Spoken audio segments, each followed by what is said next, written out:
या ठिकाणी हा सप्ताह हा कार्यक्रम चालू आहे। जर दररोज आणि वर्षाला कीर्तन भजन प्रवचन सत्संग चालूच आहे, परंतु सावध होऊन संत व्यासपीठावरून काय सांगतात, मग तो भजन करणारा गायक संत महात्मा असेल, प्रवचन करणारा असेल, कीर्तन करणारा असेल, ते काय सांगतात ते शब्द फक्त कानातून न ऐकता या मुखातून देखील त्यांच्या कृपेने वाहणाऱ्या अमृताच्या द्वारा जर प्राशन नाही केले आणि अंतःकरणामध्ये अर्थात हृदयामध्ये जर ते ठसावले नाहीत, तर भाविक असे कितीही सत्य झाले आणि कितीही वर्ष परमपूज्य माऊलींसारखे सिद्ध महापुरुष इथे येत राहिले आणि आपणही किती तास बसलो, किती मोठा खर्च केला, तरी जे आज फळ आपल्याला मिळायला पाहिजे, ज्याच्यासाठी यांचं आपल्यामध्ये येणं झालं आणि आपणाही सर्वांना हा मनुष्य देह मिळाला, ती भेट भाविको कधीही सार्थकी लागणार नाही। ती जर जन्माची आणि या भेटीची फलश्रुतता पाहिजे असेल, तर मग ज्या संतांनी स्वतः अगोदर अनुभवलं, अभ्यास केला, मार्गदर्शनासाठी ग्रंथांची निर्मिती केली, आपलं विहित कार्य संपवलं आणि मूळ स्वरूपामध्ये विलीन झाले, आज तुमच्या आमच्यासाठी मार्ग खुला करून ठेवला। दिलेल्या मार्गावरून जर गेलो नाही तर आपल्या मूळ गंतव्य स्थानापर्यंत पोहोचणार नाही, अर्थात दर्शन होणार नाही। भगूर पासून वैजापूर 18 किलोमीटर आहे। फाट्यावरती दगड लावलेला आहे, त्या माइलस्टोन वरती अंतर लिहिलेलं आहे किती, वैजापूर 18 किलोमीटर। आपल्या सर्वांना माहिती आहे, दगड पाहिला पण दगडापाशी जर उभं राहिलो आयुष्यभर, वैजापूरला पोचू का? वैजापूर किती किलोमीटर आहे माहिती आहे, पण पोचलोच नाही का, तर तिथंच उभं राहिलो। तसं ग्रंथ आयुष्यभर वाचले, श्रवण आयुष्यभर केलं, परंतु पुढची वाटचालच जर नाही केली तर भाविको वैजापूर पर्यंत जसं पोहोचलो नाही तसं आपल्याही मुक्कामाच्या ठिकाणी आपण पोहोचू शकत नाही। अर्थात एका वाक्यात सांगायचं झालं तर जोपर्यंत हे चिंतन करत नाही, जोपर्यंत हे ध्यान करत नाही, हृदयामध्ये आपण निर्गुण निराकार असणाऱ्या आत्म्याचं चिंतन अर्थात ध्यान करत नाही, तोपर्यंत कधीही तुम्हाला प्रत्येक जीवाला मोक्ष हा मिळू शकत नाही। जटायू पक्षी होता, गजेंद्र हत्ती होता, प्राणांना मिळाला। ज्या जीवांना, प्राण्यांना, जनावरांना संतांचा स्पर्श झाला, रेड्याला माऊलीचा स्पर्श झाला। आज रेड्याची समाधी आहे आणि रेड्याच्या पुढे लिहिलं जातं रेडा महाराज म्हणून, माहितीये सगळ्यांना माहिती, माना हलवते आपण। याचं कारण आहे की जिथं संतांचा स्पर्श होतो, संतांचं सानिध्य मिळतं, संतांचा बोध प्राप्त होतो आणि केलेल्या आणि दिलेल्या बोधाप्रमाणे मार्गाप्रमाणे ज्या वेळेला जीव पुढे मार्गक्रमण करतात, त्याच वेळेला ते जीव मुक्तीचे अधिकारी होतात। तुम्हा आम्हा सर्वांना बाबांना एकच देणं द्यायचं आहे आणि ते आहे शाश्वताचं देणं। मुळात मानवी जीवनाचा प्रवास हा आत्मशोधाचा प्रवास आहे, अर्थात स्वतःला ओळखण्याचा प्रवास आहे। आपण जगाला ओळखायला जातो, प्रत्येक वस्तूला, पदार्थाला, व्यक्तीला ओळखण्याचा प्रयत्न करतो, मात्र एक ओळख ती राहून जाते की जिच्यामुळे परत जन्माला यावं लागतं आणि ती ओळख आहे स्वतःची आणि ती होते एका ध्यानातून की मी कोण आहे, माझं स्वरूप कोणतं आहे, या देहाला चालवणारा बोलणारा कोण आहे, कोणाच्या सत्ते चाले हे शरीर कोण बोलवितो, हरिविण देखवी ऐकवी एक नारायण, तयाचे भजन चुकू नये, म्हणजे त्याचं भजन चुकू नये। ज्यांच्या गाथ्यावरती आणि भजनावरती कीर्तन प्रवचन करतो ते तुकोबराय सांगतात, ते तुकोबराय सांगतात। तुका म्हणे मज एकांताचा वास ब्रह्मी ब्रह्मरस, ते म्हणतात की मी जरी भजन करत असलो तरी माझं भजन एकांतात चालू आहे। एकांतामध्ये म्हणजे एकाच्याच सानिध्यामध्ये जो बसतो तो भले लोकांतामध्ये असला तरी डोळे बंद करून ज्याला अखंड भजतो आणि भजण्यासाठी केलेलं साधन म्हणून त्याला भजन म्हटलं गेलं। ते करता करता म्हटले काय अवस्था मला प्राप्त झाली, तर ब्रह्मी ब्रह्मरस सेवित। माझं चिंतन म्हटले एका फक्त पांडुरंगाचं नाहीये, माझं चिंतन एका विठ्ठलाचं नाहीये, माझं चिंतन एका संताचं नाही, एका देवाचं नाहीये, म्हटले माझं चिंतन हे तुकोबाराय सांगतात, गाथा उघडून बघायचा। ब्रह्मी ब्रह्मरस म्हटले मी त्या निर्गुण ब्रह्माचं भजन करत बसलोय, त्या निर्गुण ब्रह्माचं चिंतन करत बसलो, त्या निर्गुण ब्रह्माचं ध्यान करत बसलो, अर्थात म्हणून मला प्राप्त झालेला ब्रह्मरस आहे। तुकोबारायांचे शब्द आहेत, ध्यानी धाता पंढरी राया, मना सहित जेथे पालटे काया। तुकोबाराय भंडारदऱ्याच्या डोंगरावर गेले, भामचंद्र डोंगरावर सुद्धा गेले, परंतु गेल्यानंतर ज्याचं भजन केलं ते भजन करता करता भजनाची खरी भरी भाषा समजली आणि सरते शेवटी उत्तरार्ध शेवटचे 5 अध्याय सोडून जर आपण गाथा उलगडला तर त्याच्यातली ही पहिली ध्यानी ध्याता पंढरी राया मनासहित जेथे पालटे काया. म्हटले आता माझी मनासहित काया पालटलेली आहे. तुकिता तुलनेसी ब्रह्म तुकासी आले. आता माझा देह ब्रह्मरूप झाला. म्हटले कशामुळे झाला तर ध्यानी ध्याता पंढरी राया. मी त्या ध्यात्याचं अर्थात निर्गुण निराकार परमात्म्याचं म्हणले पांडुरंगाच्या रूपामध्ये हृदयामध्ये ध्यान केलं. ध्यानी ध्याता पंढरी राया. महाराज संतांनी मग संप्रदायाचे संत असोत अथवा अखिल विश्वातल्या प्रत्येक धर्माच्या परंपरेमध्ये अवतीर्ण झालेले ते धर्म उपदेशक असोत युगांचे प्रवर्तक असोत या सर्वांनी हेच केलं जे आज बाबा तुमच्या आमच्या समोर करतायत. विष्णुदास महाराजांचं पहिलं वाक्य होतं बाबांचं कार्य मला बोलून दाखवता येत नाही ते मौनातून होतं. प्रत्येक वर्षाला आपण पाहतोय आल्यावरती बाबा कधी माईक हातात घेत नाही. आसनावर येतात आत्मनमस्कार अर्थात स्वस्तिक दर्शन करतात. तुम्हा सर्वांना भक्त म्हणून नाही शिष्य म्हणून नाही गावकरी तर लांब राहिले. तुम्ही सर्वजण अनंत रूपे अनंत वेशे देखील मी त्याशी तुम्हा सर्वांच्या मध्ये एका आत्मरूपाचं दर्शन करतात आणि डोळे बंद करून ध्यानच होतात. ब्रह्मी ब्रह्मरस सेवित. आज अशा सानिध्यामध्ये बसलो आणि म्हणून जोपर्यंत ओव्या आपल्या पाठ आहेत परंतु त्या जोपर्यंत आपण कृतीमध्ये उतरवणार नाही भाविक तोपर्यंत असे सप्ते कधीही फलदायी होणार नाही. ते नाही होणार असाही संकेत आज नाही. जर तसा जर संकेत असता तर आज बाबा तुमच्या गावामध्ये येऊन इथं बसले नसते. आज बसले म्हणजे आज आपल्याला संकेत आहे की ज्यानं आपलं सानिध्य दिलं की जे चालतं बोलत तीर्थ आहे त्यात चालत बोलत तुमच्या गावामध्ये आलं आणि आपल्या सर्वांच्या मध्ये बसलं. याचा अर्थ परमेश्वराने संकेत दिलेला आहे की आता आपल्याला तो योग प्राप्त होणार आहे. आपल्याला संधी प्रदान केलेली आहे. परंतु संधी दिल्यानंतर जो माणूस जीवनामध्ये योग्य निवड करतो त्याचं जीवन सार्थकी लागतं. हा पारमार्थाचा आणि संसाराचा दोन्हीकडचा नियम आहे. याचं चिंतन करून पाहायचं. आज संधी दिली आता निवड आपण करायची की काय करायचं आणि ही निवड आहे की ज्या निवडीला आपल्या जीवनामध्ये यांनी प्राप्त केलं आणि त्या मार्गाने गेल्यामुळं आज त्यांचंही जीवन तुमच्या आमच्या समोर तुमच्या आमच्या तालुक्यात जिल्ह्यात राज्यामध्ये आपल्या सर्वांच्या साक्षीने ईश्वररूप झालं. असे हे महान योगी हे या पवित्र तटाला या पवित्र भूमीला मिळालेले होते आजही आहेत आणि त्या परंपरेतून आपल्या सर्वांची पारमार्थिक वाटचाल चालू आहे. माऊलीने सहज सोप्या भाषेत सांगितलं की माझे सद्गुरू जरी मला थोरल्या बंधूच्या ठिकाणी असले नाव जरी सद्गुरू निवृत्तीनाथ असलं तरी फक्त सांगितलं नाही तपश्चर्या केली अनुभव घेतला आणि मग लिहून ठेवलं. मजर उदयी सद्गुरू जेणे तारीला हा संसार पो. म्हणजे सगुण रूपाने हजर आहेतच बंधूच्या अधिष्ठानावरती आहेत परंतु त्यांचं जे मूळ स्वरूप आहे जे माझ्या जीवनाचे दाते आहेत ते म्हणले माझ्या हृदयामध्ये अधिष्ठित आहेत. माझा सद्गुरू म्हणले देहरूपानं सगुण पण आहे आणि निर्गुणातून माझ्या हृदयामध्ये बसलेला आहे आणि म्हणून लिहून ठेवलं मजर उदयी सद्गुरू जेणे तारीला हा संसार पुरू. मग तुम्ही म्हणणार सद्गुरू आणि देव यात काय फरक आहे. जर सद्गुरू हृदयामध्ये आहे तर मग सद्गुरू हे कोण आहेत तर भाविक हो निर्गुण निराकार असणारी परमेश्वराची ही सत्ता अर्थात ती निर्गुण निराकार ब्रह्मसत्ता जी सगुण रूपाने या भूतलावरती तुमच्या माझ्या आत्मिक उत्थानासाठी अवतरित होत असते त्या सगुण सत्तेला सद्गुरू म्हटलं जातं.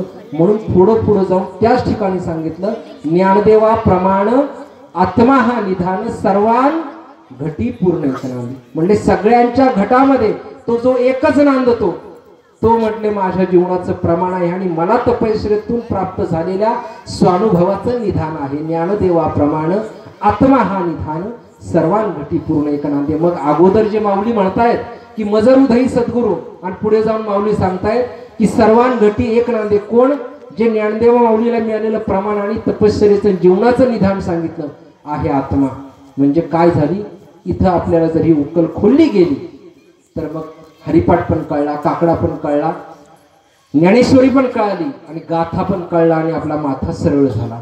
ज्यांचे झाले नाहीत त्यांनी समजून घेण्याचा प्रयत्न करता आणि ज्याला समजले त्याचा सरळ झाला असं समजायचं.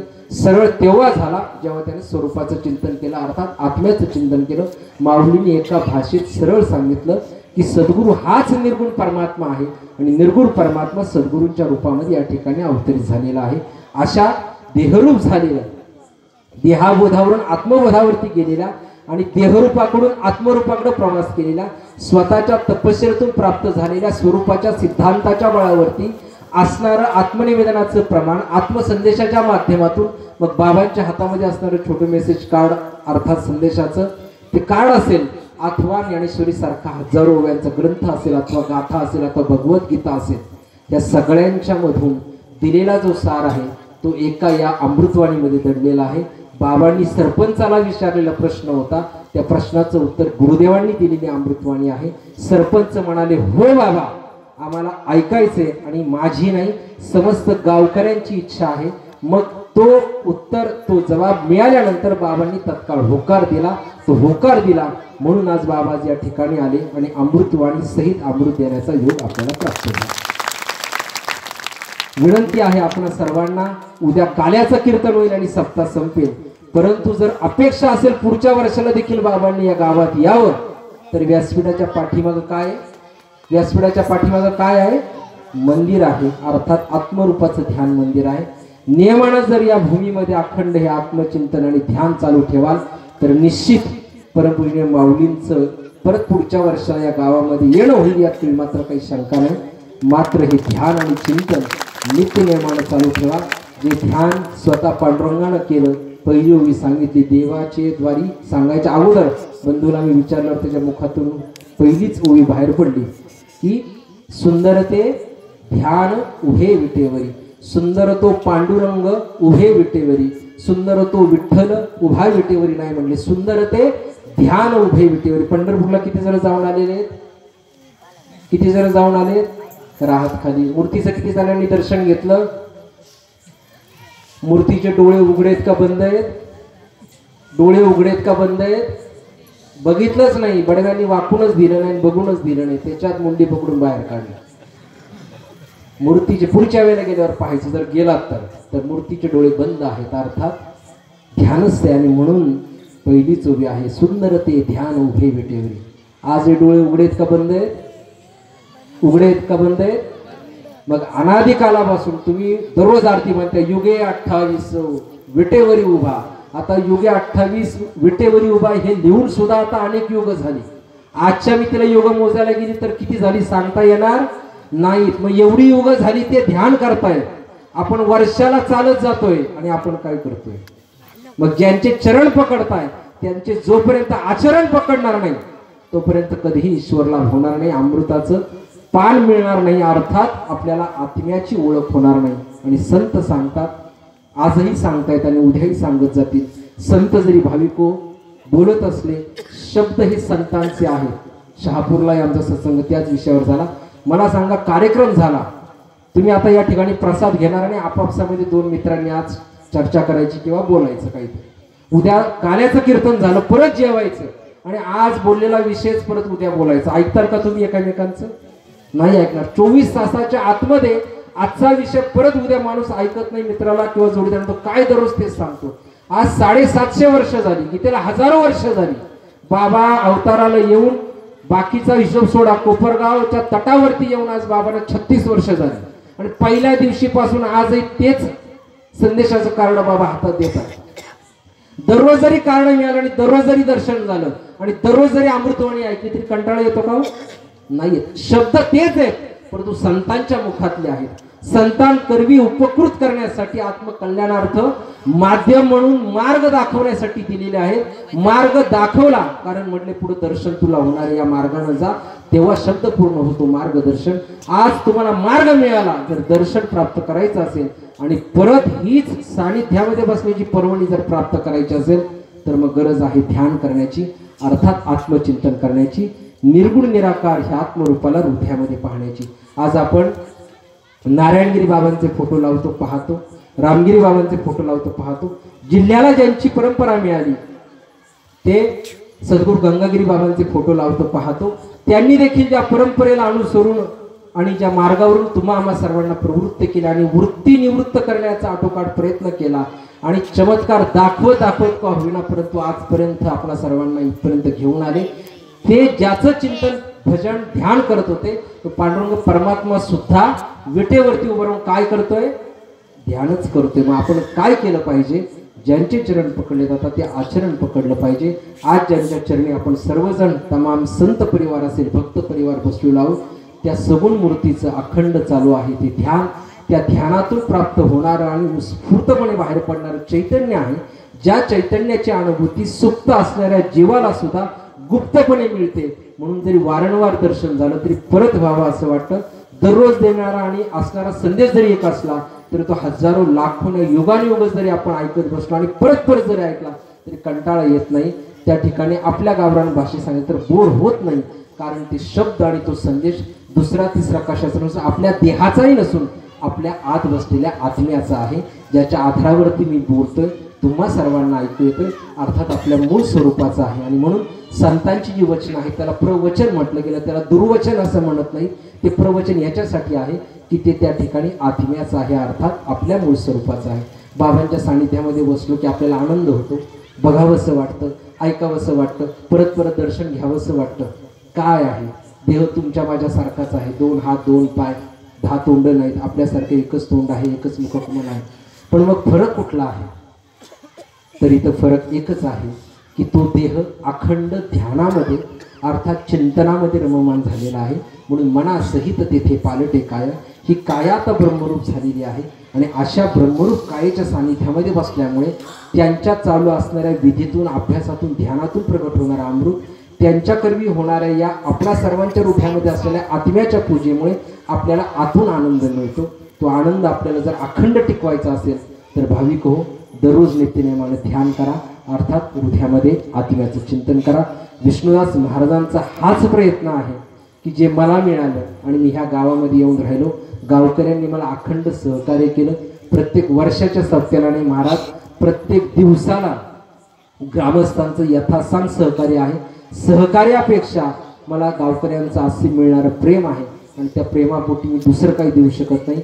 मला फक्त एकच देता येईल जे माझ्याकडं आहे, आणि महाराज म्हणतात माझ्याकडे आहे सद्गुरू आणि त्यांचं असणारं ज्ञान आणि त्यांचं दर्शन, तेवढं माझ्या गावकऱ्यांना घडावं म्हणून वर्षाला बाबांच्याकडे पदर पसरायला येतात। आज त्या पदरामध्ये परत एकदा याही वर्षी विश्वात्मक देवानं देणं केलं, ज्याच्याकडं माऊलींनी एवढी तपश्चर्या करून दिलेला ग्रंथ आणि त्याचं समालोचन शेवटला विश्वशांतीच्या प्रार्थनेसाठी करताना म्हटले, आता विश्वात्मके देवे येणे वाग्यज्ञ तुषावे। त्यावेळेला म्हटले, हे विश्वात्मक देवा अर्थात विश्वाच्या चराचरामध्ये आदिष्ट असणारा, विश्वाला चलायमान ठेवणारा, विश्वाला निर्माण करून जिवंत कार्यरत ठेवणारा आणि सरते शेवटी उचित वेळेला प्रलय करण्याची सत्ता ज्याच्यामध्ये आहे, असा हा सर्व देवांचा देव, त्याचं नाव आहे आत्मा। आणि त्या आत्म्याचं आज आपल्याला ध्यान करायचे, म्हणून सद्गुरू माऊलींचं येणं झालेलं आहे। सरपंचांसहित आपणा सर्वांना हाच पवित्र संदेश या ठिकाणी देऊ विनंती करतो। आता 5 मिनिटासाठी ध्यानाला बसण्याची, सर्वांनी ताठ बसायचं, मोबाईल बंद करायचे, संपूर्णतः नीरव शांतता ठेवायची। लहान मुलांना पाठीमागे आवाज येते, एकाच कार्यकर्त्यानं उठून जायचे आणि त्यांना शांत करायचे किंवा थोडं दूर घेऊन जायचे। 364 दिवसानंतर आज 65वा दिवस माऊलींच्या सानिध्यात आपल्याला ध्यानाला मिळालेला आहे। आजची संध्याकाळ उद्या सकाळी मिळणार नाही किंवा उद्याही संध्याकाळी मिळणार नाही, परत मिळेल का नाही त्याला मी अट घातलेली आहे ध्यानाची, परंतु आत्ता मात्र वर्तमान काळ आपल्या हातात मिळालेला आहे। आणि भाविक हो, लक्षात ठेवा, आपणा सर्वांना स्वतःचं जीवन स्वतःला घडवायचंय, स्वतःचा प्रवास स्वतःला करायचा आहे आणि आपल्या सर्वांचं भविष्य आजच्या वर्तमान काळामध्ये दडलेलं आहे। आज काय कृती करतो त्याच्यावरती पुढचं भविष्य अवलंबून आहे। आजच्या या वर्तमान काळाला, या श्वासाला एका दिव्य सत्पुरुषाच्या सानिध्यात बसलेलो आहोत, ज्यानं आजीवन ध्यानच केलेलं आहे। ध्यानच करून घेण्यासाठी आज या ठिकाणी आपण सर्वांच्या समवेत बसलेले आहे। असा वर्तमान काळ आपण फलदायी करायचा आहे, म्हणून ताठ बसा, दोन्ही हातांच्या ज्ञानमुद्रा बांधून दोन्ही गुडघ्यांवरती ठेवा, डोळे आपले आपण हळवारपणे बंद करून घ्या। उघड्या डोळ्यानं दिसणारी प्रत्येक वस्तू, पदार्थ आणि व्यक्ती ही नाशिवंत आहे, मात्र बंद डोळ्यानं हृदयाच्या गाभाऱ्यामध्ये दर्शित होणारा एक निर्गुण निराकार आत्मा, जो विश्वाचं सद्गुरु तत्व आहे, तो मात्र एक शाश्वत आहे। आणि मिळालेला नाशिवंत देह शाश्वताच्या दर्शनासाठी मिळालेला आहे. म्हणून डोळे बंद करायचे आणि एक दीर्घ श्वास घ्यायचा आणि घेतलेला श्वास हळुवारपणे परत बाहेर सोडून द्यायचा. परत एक दीर्घ श्वास घ्या. घेतलेला श्वास हळूहळू परत बाहेर सोडून द्यायचा. परत एक दीर्घ श्वास घ्या. आता थोडा प्रयत्न करायचा श्वास पोटामध्ये रोखून धरायचा आणि असह्य झाल्यानंतर एका उचित वेळेला परत हळूहळू बाहेर सोडायचा. परत एक दीर्घ श्वास. थोडा वेळ रोखून धरण्याचा प्रयत्न करतोय. रोखून धरा, रोखून धरा. परत हळूहळू बाहेर सोडून द्या. असाच प्राणायामाचा अभ्यास थोडा वेळ चालू ठेवायचा. संसाराच्या रहाटगाडग्यात अडकलेलं आपलं हे मन, हे चित्त चंचल आहे. परंतु गतिमान असणारी श्वासाची ही गती जर मंद झाली तर ती त्या चंचल चित्ताला स्थिर करायला मदत करते. आणि मग हे स्थिर झालेलं चित्त स्वस्थानी आत्मरूपाला, त्या निर्गुण निराकार परमात्म्याला पाहण्यासाठी आपल्याला एक सहजता प्रदान करतो. हा हळूहळू होणारा अभ्यास आहे, परंतु यामध्ये गरज असते सातत्याची. म्हणून नियमानं दररोज हा अभ्यास करायचा. एक दीर्घ श्वास घ्यायचा. घेतलेला श्वास थोडा वेळ रोखून धरायचा आणि एका उचित वेळेला परत बाहेर सोडून द्यायचा. सुरुवातीला किमान 10 वेळेला या पद्धतीनं हे प्राणायाम झाल्यानंतर आता मात्र लक्ष आपल्या श्वासाकडे न ठेवता हृदयामध्ये आपण केंद्रित करण्याचा प्रयत्न करायचा. कारण शरीर एक तीर्थ आहे आणि या तनरूपी तीर्थावरती हृदय नावाचं एक मंदिर आहे आणि त्या हृदयरूपी मंदिरामध्ये सुवर्ण सिंहासनावरती निर्गुण निराकार आत्मा अधिष्ठित आहे. तो निर्गुण निराकार आहे, अर्थात त्याला आकार नाही, परंतु याच निराकारानं 33 कोटी देवी देवतांच्या रूपामध्ये आकार धारण केलेला आहे. आणि म्हणून निराकाराचं जर चिंतन करायचं असेल तर आवश्यकता आहे कुठल्या तरी एका आकाराची. ज्ञानोबा माऊलींनी सद्गुरूंच्या रूपामध्ये याचं ध्यान केलं, अर्थात सद्गुरूच्या आकारामध्ये पाहत पाहत चिंतन केलं आणि सरते शेवटी निराकाराला प्राप्त झाले. आधी ध्यान केलं म्हणून म्हटले मज हृदय सद्गुरू. परंतु ज्यावेळेला अनुभव आला की या सद्गुरूला ज्या वेळेला मी हृदयामध्ये पाहत होतो, या सद्गुरूच्या आकाराला पाहता पाहता मला आता निराकाराचं दर्शन झालं, अर्थात विश्वात्मक देव नाव आहे आत्मा, याची भेट झाली. आणि म्हणून मुख्य परमात्म्याकडे, आत्म्याकडे अर्थात विश्वात्मक देवाकडे पसायदान मागितलं. हनुमंतरायानं याच निर्गुण निराकार आत्म्याला प्रभू श्रीरामाच्या आपल्या सद्गुरूच्या रूपामध्ये हृदयामध्ये पाहिलं आणि चिंतन करता करता त्याच हनुमंतरायाला एक दिवशी निर्गुण निराकार आत्मारामाचं दर्शन झालं. छाती फाडून आपल्याला संदेश दिला. गुरुदेवांनी प्रगट केलेली ही प्रतिमा ही प्रत्यक्ष निर्गुण निराकार आत्म्याची आहे, अर्थात आत्मस्वरूपच आहे. आणि म्हणून रामानं देखील ज्याचं चिंतन केलं, पांडुरंगानं देखील ज्याचं चिंतन केलं, सद्गुरू गंगागिरी बाबांनी देखील ज्याचं अखंड ध्यान आणि चिंतन केलं, ते हे स्वरूप आहे, अर्थात सर्व देवी देवतांचा निर्माता आहे. आपण संतांना भजतोय, परंतु संत देखील ज्याचं भजन करतात आणि ज्याला भजतात ते हे मूळ स्वरूप अर्थात आत्मरूप आहे. आज या आत्मस्वरूपाला हृदयामध्ये पाहत पाहत आपण पुढील 5 मिनिटे ध्यान करणार आहोत आणि हे ध्यान चालू असताना सद्गुरू माऊलींनी दिलेला आत्मसंदेश या ठिकाणी श्रवण करणार आहोत. श्रवण आणि प्राशन करत करत हृदयामध्ये हे ध्यान ब्रह्मी ब्रह्मरस सेवितो आज एका ब्रह्मरूप झालेल्या सद्गुरूच्या सानिध्यात हा 5 मिनिटाचा ब्रह्मचिंतनाचा अर्थात ध्यानाचा पाठ.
या जगातलं एकच सत्य. जगातील संपूर्ण वस्तू नष्ट होतील, सृष्टीत असंख्य घडामोडी घडतील, पण आत्मा हा चिरकाल टिकेल. कारण त्याला आदिही नाही आणि अंतही नाही. अनादी काळापासून आत्मतत्व चालत आलेलं आहे आणि अनंत काळापर्यंत असंच चालत राहील. कारण तो अमर आहे. सर्व देवांच्या उत्पत्तीपूर्वी आत्मा अस्तित्वात होता. म्हणून आपण आत्म्याची पूजा केली पाहिजे, आत्म्यावर प्रेम केलं पाहिजे. तसंच क्षणभर केलेलं आत्मचिंतन सुद्धा सर्वश्रेष्ठ आहे. आत्म्याची पूजा केल्यास ती सर्व देवांची पूजा होते. ईश्वर प्राप्तीचा सर्वात साधा आणि सोपा आणि सहज मार्ग म्हणजे आत्मचिंतन. कारण ईश्वर आत्म्याच्या स्वरूपात प्रत्येक हृदयात बसलेला आहे. नुसतं रूपाला न पाहता स्वरूपाला पहा आणि ईश्वर प्राप्ती करून घ्या. आत्मा हा निर्गुण आणि निराकार आहे. त्याला पाहण्यासाठी कोणत्या तरी आकाराची आवश्यकता असते. म्हणून कोणत्याही आकारात निराकाराचं ध्यान करावं. आत्म्याला जात धर्म नसतो. हिंदू, मुस्लिम, शीख, ख्रिश्चन, पारसी आदी सर्वांना आत्मचिंतनाने ईश्वर प्राप्ती होते. भगवान श्रीकृष्ण, मोहम्मद पैगंबर, गुरु नानक, येशू ख्रिस्त, भगवान महावीर, भगवान गौतम बुद्ध या सगळ्यांनी आत्म्याची ओळख करून घेऊन त्याचं चिंतन केलं. म्हणूनच ते ईश्वर रूप झाले. बाहर क्या ढूंढता है ईश्वर वहाँ नहीं है. बाहर क्या ढूंढता है.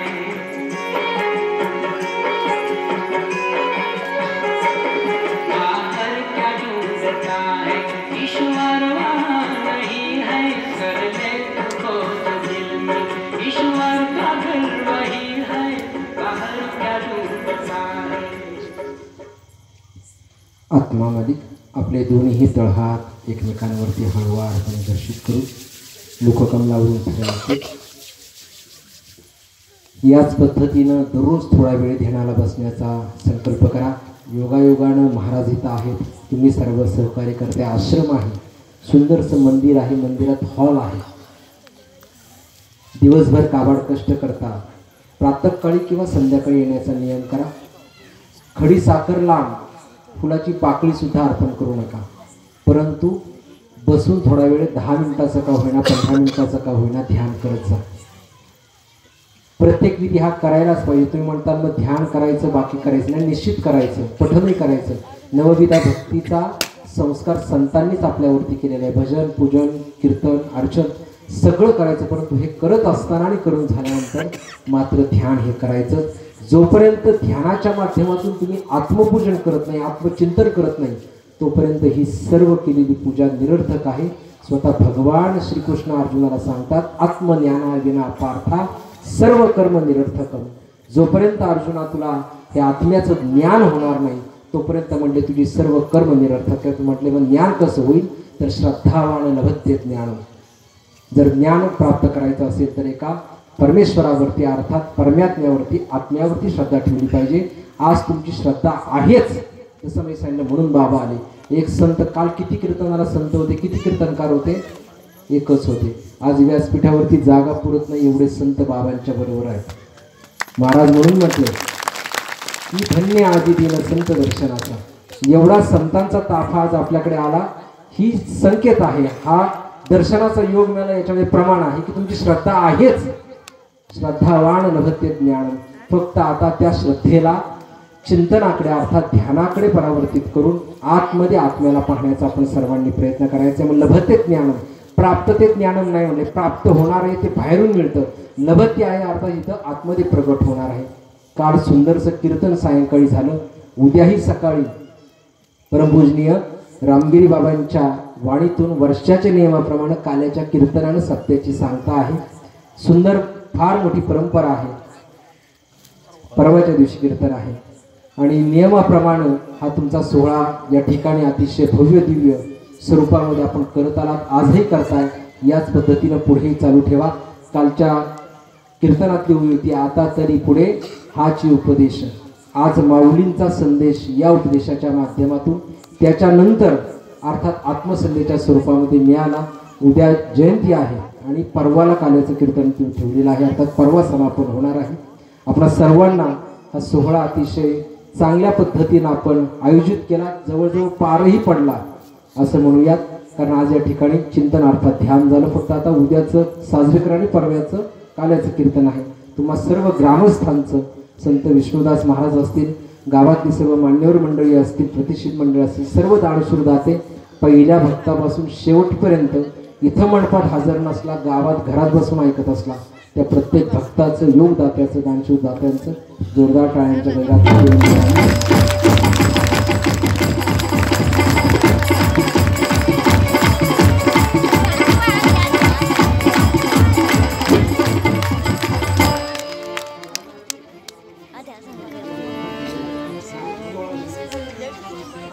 आत्मा मालिक संत विष्णुदास महाराजांच्या विनंती करून या सप्ताहाच्या दरम्यान ज्या जीवांनी या ठिकाणी अन्नदानाची सेवा समर्पित केलेली आहे त्यांना या ठिकाणी संत प्रसाद दिला जाणार आहे. नाव पुकारल्या ताबडतोब पुढे यायचंय आणि हा संत प्रसाद या ठिकाणी आपण स्वीकारायचा आहे. नाव घेतल्यावर फक्त नाव